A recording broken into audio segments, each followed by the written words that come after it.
Perkenalkan, nama saya Nikada Edwata Distiani, kelas 11 IPA 2, absen 18. Di sini saya akan menjelaskan tentang cara membuat larutan penyangga atau buffer.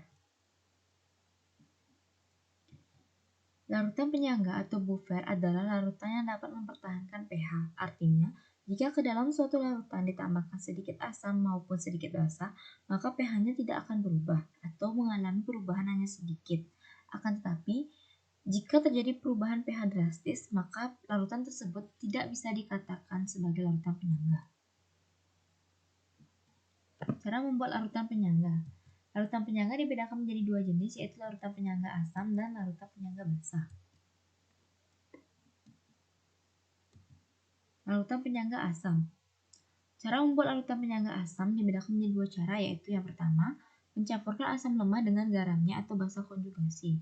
Contohnya, mencampurkan asam karbonat H2CO3 dengan natrium karbonat NaHCO3. Komponen penyangganya adalah H2CO3 dan HCO3-. HCO3- didapatkan dari ionisasi NaHCO3 menjadi Na+ ditambah HCO3-.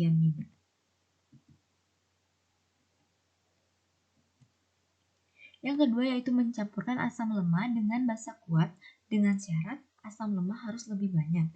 Contohnya, 100 ml larutan asam asetat 0,2 molar ditambahkan 100 ml kalium hidroksida 0,1 molar.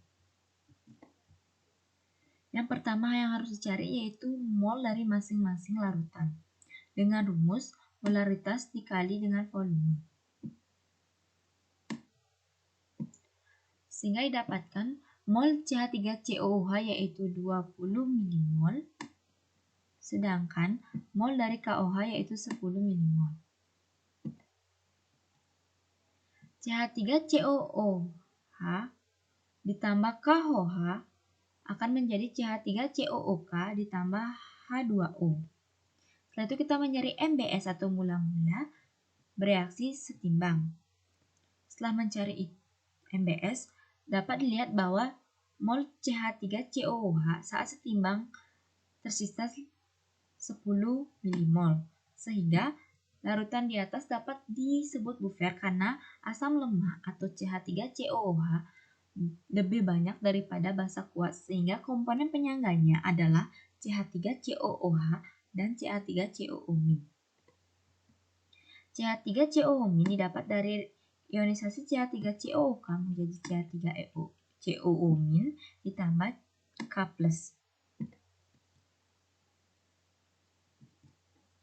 Yang kedua yaitu larutan penyangga basa. Sama seperti larutan penyangga asam, larutan penyangga basa memiliki dua cara, yaitu yang pertama, mencampurkan basa lemah dengan garamnya atau asam konjugasi.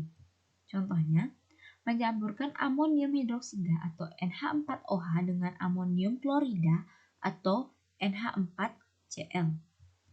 Komponen penyangganya adalah NH4OH dan NH4+.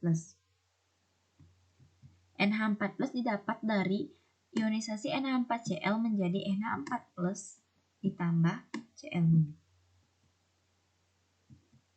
Yang kedua yaitu mencampurkan basa lemah dengan asam kuat dengan syarat basa lemah harus lebih banyak.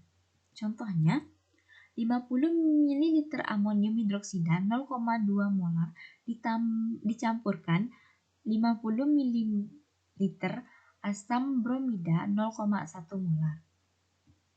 Sama seperti tadi, mencari mol dari masing-masing larutan dengan rumus molaritas dikali dengan volume, sehingga didapatkan mol dari NH4OH yaitu 10 mmol dan mol dari HBr yaitu 5 mmol.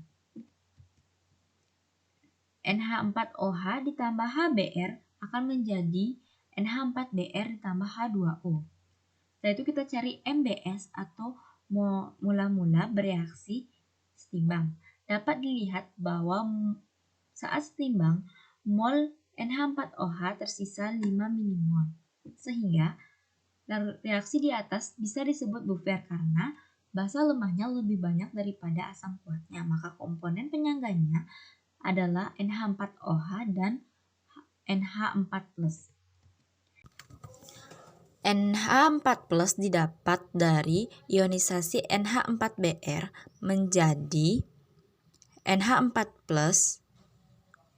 ditambah Br-. Sekian presentasi dari saya atau penjelasan dari saya. Sekian dan terima kasih.